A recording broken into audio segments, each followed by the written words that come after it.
Well, hello there! Thanks for joining me today. My name is Jeff. Today we're going to talk about a film that was first shown on Mystery Science Theater 3000 on December 16th, 1989. It was a 1963 film called The Crawling Hand, which starred Peter Breck, Kent Taylor, Rod Lauren, Alan Hale, Allison Hayes, Sirry Steffen, and Arlene Judge. Now this was the MST3K episode in which Crow is attacked by a giant hand. Now, I did this film a while back in one of my head scratch videos, and you'll find a lot more detail there. This episode will be more of a Cliff Notes version, if you know what I mean. Anyway, for those new to the show, while I'm talking about a film that was shown on Mystery Science Theater 3000, here I'm focusing more on the film and not so much about Joel and the Bots, though there'll be a little at the end. Those guys are so freaking funny, why should I repeat what they said? Anyway, the man responsible for this film was Herbert L. Strock. Herbert lived from 1918 to 2005. He was born in Boston. A student of journalism and film, he graduated from USC in 1941. During World War II, he served in the Army and was a member of the Army's Ordnance Motion Picture Division. He was mainly a TV director, but he found time to direct the occasional film, such as 1954's Gog, 1955's Battle Taxi, 1957's I Was a Teenage Frankenstein, 1958's How to Make a Monster, and 1962's The Devil's Messenger. According to Strock, a producer named Joe Robertson gave him a script to read and he thought it was awful. "Let me show you how it should be written," he said, and gave him a copy of a script he had written years earlier called Tomorrow You Die. Robertson put up $100,000 for Strock to make this film. In the book Interviews with B Science Fiction and Horror Filmmakers by Tom Weaver, Strock said, "If I remember right, that picture was shot completely on location. We never once set foot in a studio. Even the computer banks and stuff were shot at the USC Computer Division Center.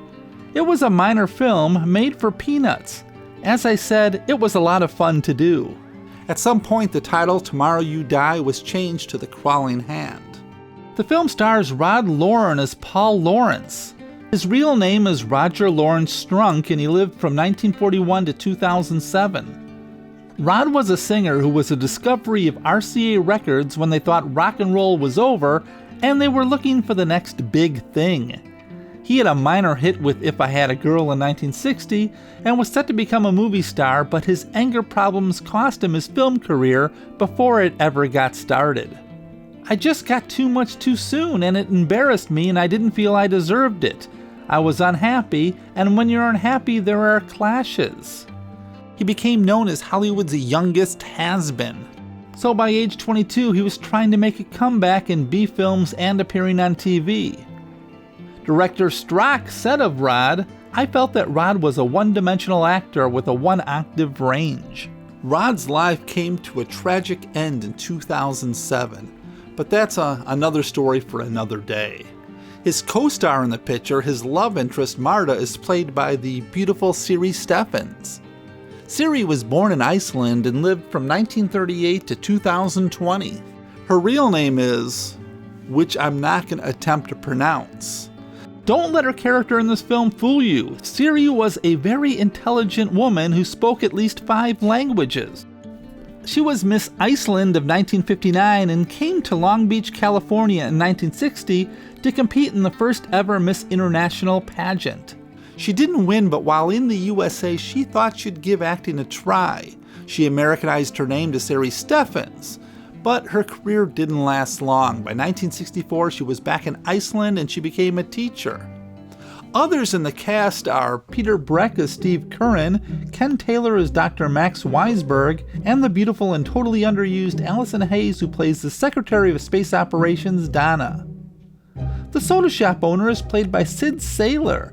Sid was born in 1895 and started out in silent films, including starring in a series of 2-reel comedy shorts. Unfortunately, he passed away before this film was released. He died at the young age of 67. And then we have Alan Hale Jr. as the sheriff. Alan lived from 1921 to 1990 and was the son of actor Alan Hale Sr. He's most famous, of course, as the skipper in Gilligan's Island from 1964 to 1967. So what is The Crawling Hand? Well, an astronaut returning from the moon has a problem. He's been infected or possessed or something, and he pleads with Dr. Max Weisberg and Steve Curran to push a red destruct button. He could do it himself, but he won't. Weisberg pushes the button, and along with Steve and Donna, listen in horror as the ship explodes. This is the second time this has happened. You would think after the first time this happened, they would wait and figure things out before sending a second man to the moon. But I guess they know what they're doing. Oh well, anyway, Max has a theory about what happened. And I don't think Lockhart was alone on his return flight any more than Nelson was. Oh, no. I'm not talking about little green men.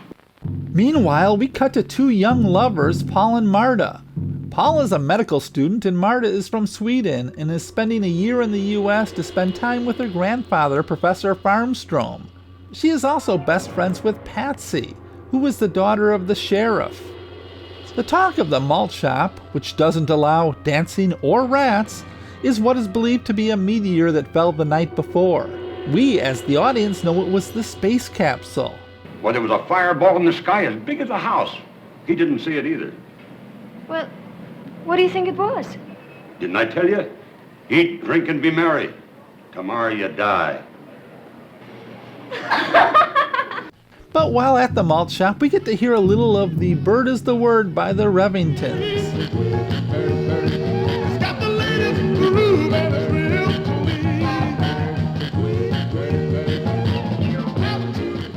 One day after school, our young lovers are on the beach, frolicking around, talking about marriage, when Marta makes a horrible discovery.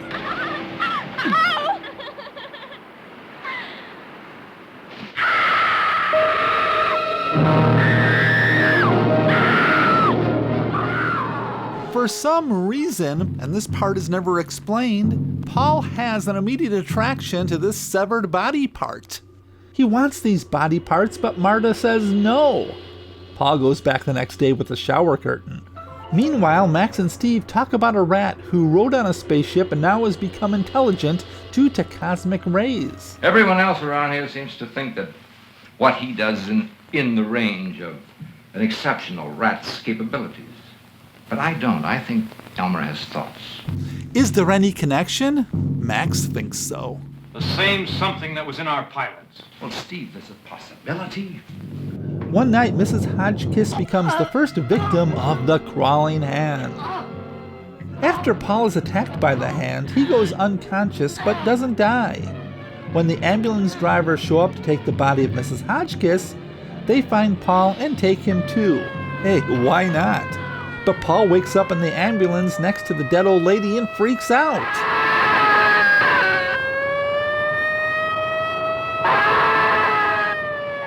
Paul is infected or possessed and has an occasional zombie thing going on. It's one of those possessions that just comes and goes, I guess.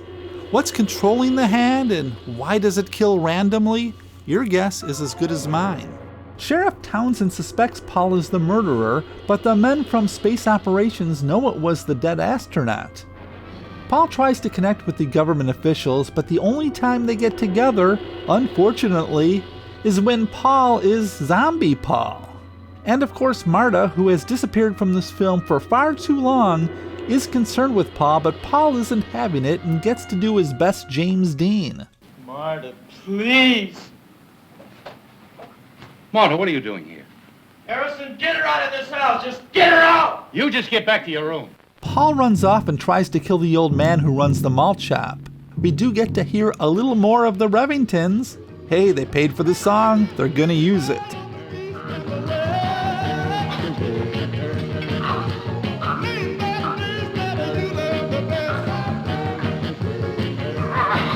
The old man lives, and I suppose that's necessary for a happy ending. Oops, sorry, spoiler.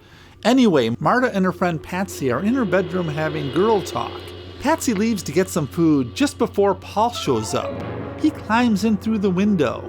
After expressing his confusion to Marta, there are times when I'm all right, and then I'm not, and then when I'm myself and I'm not, and the periods when I'm myself are getting shorter and shorter to do you understand? No. Well, then don't try. he becomes Zombie Paul once again and tries to choke her to death. Again, he fails. That's 2 failed murders. Not a very good ghoul if you ask me. Paul runs before the sheriff arrives, and now the chase is on.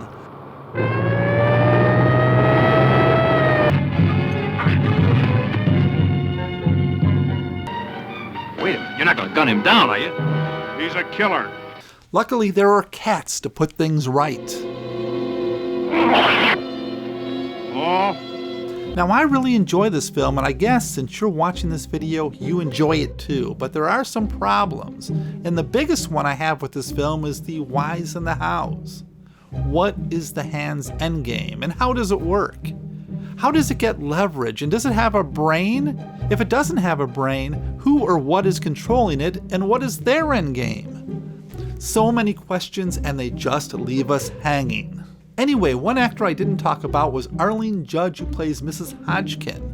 Arlene lived from 1912 to 1974 and was in a bunch of B films between 1931 and 1947. But she was more famous for her marriages. She was married and divorced 7 times. This film was supposed to be her comeback, but it didn't work out. It was her last. One last bit of trivia for this film. Apparently, Burt Reynolds tried out for one of the parts, but director Strock thought he was terrible, so he didn't give him the role. So what about Mystery Science Theater 3000? Now, what I said in my last 2 films still hold true. There's long gaps in between jokes, though I think on this episode it was getting a little better. I'm not really sure. I didn't time them out or anything. But why don't we watch some of the best parts from this episode? Hey, Joel, did they do these titles on a typewriter? No, that's the Helvetica constellation we're looking at. Oh. I hate cappuccino. 1 minute, 30 seconds. Hey, why is she wearing a swimsuit with a codpiece? Oh, just for the halibut. Hi, I'm Tom Servo. Hey, I found my watch. Little human hand. Come here. Little human hand. Come on. Little human hand. Yes. I was making a long distance call, and then all I remember is I slept with that? Wow, he really must have had his beer goggles on. Remind me not to drop acid after school. He's doing his Pete Townsend impression. There it is. People try to put us down. It's a close and play phonograph. Drop it. Stops. Dear Skipper, why haven't you sent help? Signed, the Castaways. when does this thing arrive, Earl? It looks like rolling gifts from Fine Young Cannibals. Hi, I'm rolling gifts from the Fine Young Cannibals. What Adam 12, see the appendage, corner of Drugstore and Maine. Be advised, he's armed and dangerous. They cut about 6 minutes off of this film for the Mystery Science Theater 3000 episode, and most of that footage was with Allison Hayes, and personally, I think that should be a crime. But the footage they cut out does explain a little bit more about space operations and why they are looking for this astronaut, or at least his hand and arm. Now, the one on the left was telephotoed last night from the sheriff's office at Palms, a small town in California. So? We just thought you'd be interested in the fact that this print belongs to a man connected with your department. Who? An astronaut by the name of Lockhart. Oh, that's very interesting, Mr. Mydell. Would you tell me what Lockhart was doing in California? He's suspected of murdering a Mrs. Hotchkiss. So next week, we're going to do the 1953 film Robot Monster and... Robot Monster? Oh, God. I'm going to have to watch Robot Monster? What did I get myself into? Oh.